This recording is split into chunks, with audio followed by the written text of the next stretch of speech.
महान विभूति डॉक्टर राजेंद्र प्रसाद।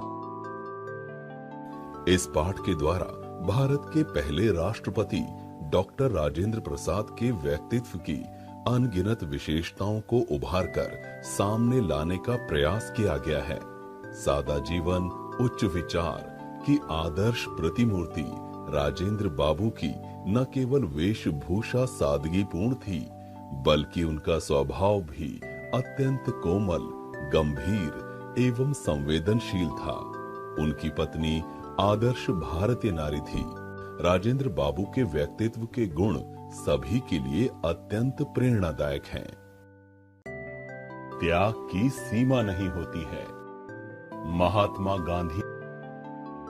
कुछ दैदीप्यमान नक्षत्र इस पृथ्वी पर जब मानव रूप में जन्म लेते हैं तो वे अपने कुल का ही नहीं, समस्त देश का सिरमौर बन जगमगाते हैं।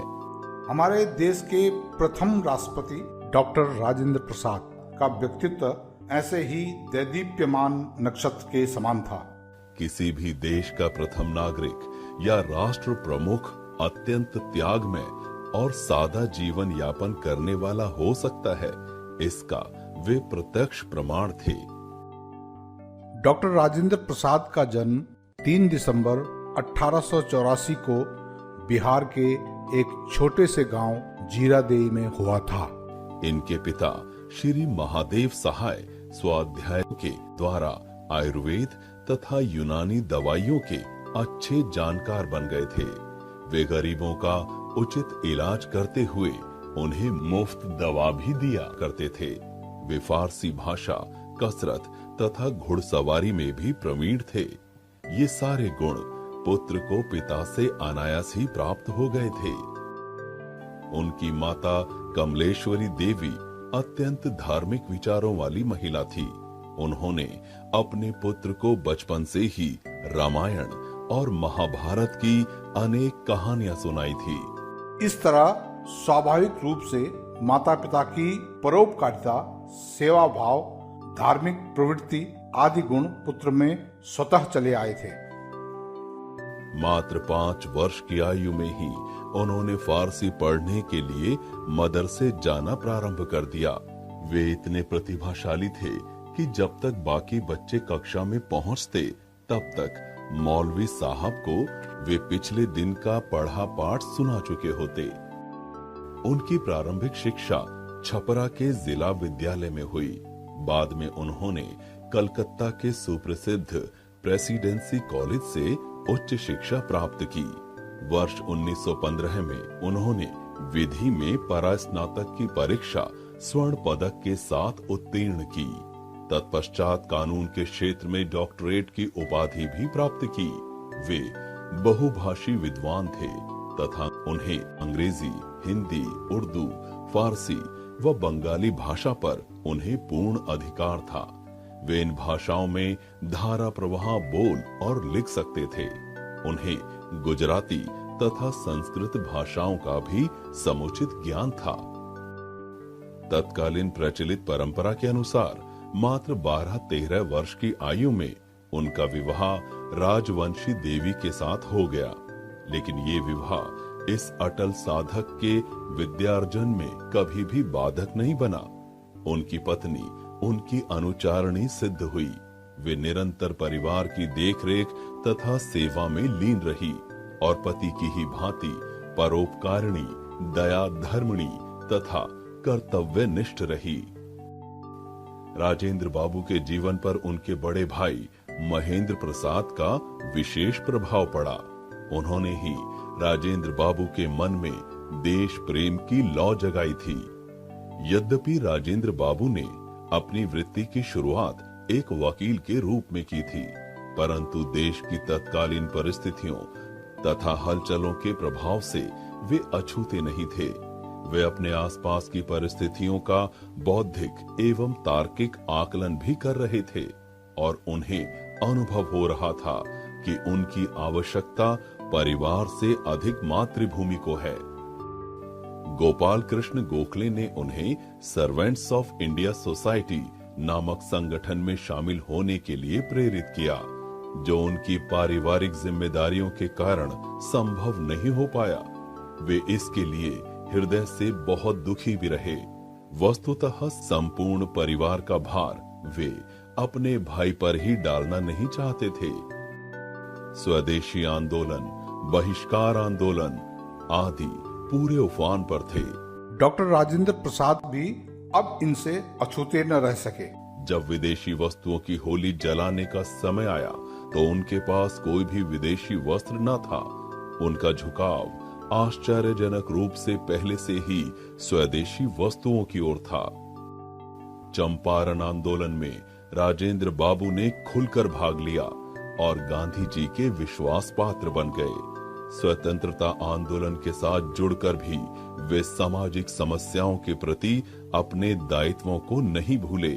वर्ष 1914 में बंगाल और बिहार के बाढ़ग्रस्त लोगों में वे रात दिन का अंतर भूलकर भोजन और कपड़ा बांटते रहे।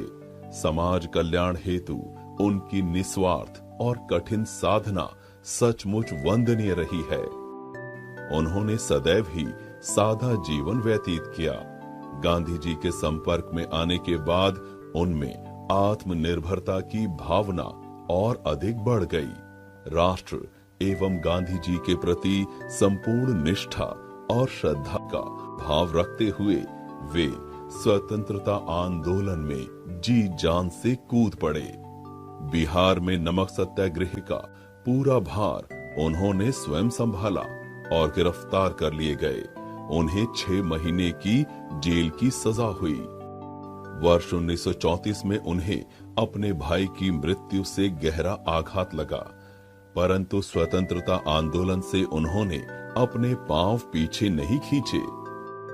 1939 से 1947 तक के वर्ष उनके लिए विशेष रूप से उल्लेखनीय रहे। स्वतंत्रता आंदोलन स्वशासन की ओर पग बढ़ा रहा था। विदेशी शासकों के अत्याचार भी बढ़ रहे थे और इसी समय एक और गहरी चोट उन्हें पहुंची। वह थी जीरादेई में भड़के दंगे। ये विभाजन की विडंबना थी जिससे फसाद ने स्वयं ही जन्म ले लिया। उनका जन्म स्थान कभी हिंदू मुसलमान सौहार्द का प्रतीक रहा था। वहां दोनों समुदायों द्वारा इकट्ठे होकर दिवाली के दीपक जलाए जाते थे, मुहर्रम पर ताजिए निकाले जाते थे, पर अब वही स्थान जल रहा था। वे बुरी तरह आहत हुए। उन्होंने वहां के समस्त लोगों से अपील की कि वे विचारों से भिन्न हो सकते हैं, परंतु इसका अर्थ ये कदापि नहीं कि वे एक दूसरे का रक्त बहा दें। अंततः सारे प्रयत्न विफल रहे और अखंड भारत का स्वप्न भी खंडित हुआ। परंतु 15 अगस्त 1947 का दिन स्वतंत्रता प्राप्ति के साथ देश का भाग्य विधाता बन गया। उससे पूर्व वर्ष 1946 में देश का संविधान बनाने के लिए एक संविधान सभा बनाई गई थी, जिसके अध्यक्ष पद का दायित्व उन्हें सौंपा गया था।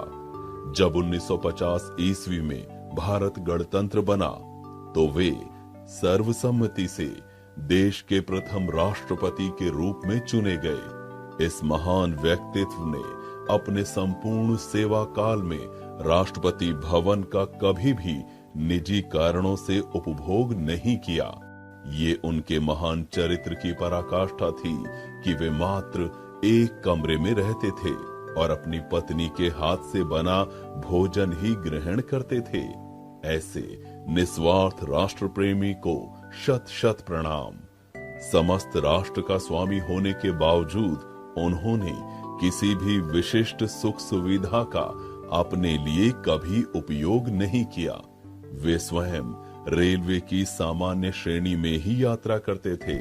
जनसंपर्क में रहना तथा आम लोगों से मुलाकात करना उन्हें बहुत भाता था।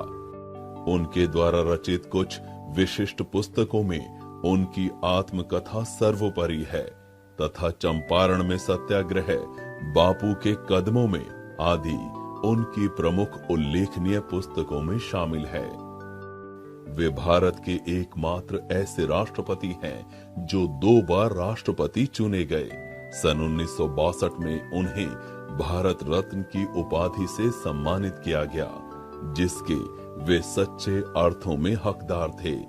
28 फरवरी 1963 को पटना में उनकी यह लीला समाप्त होने के साथ एक महान आत्मा इस संसार से विदा हो गई।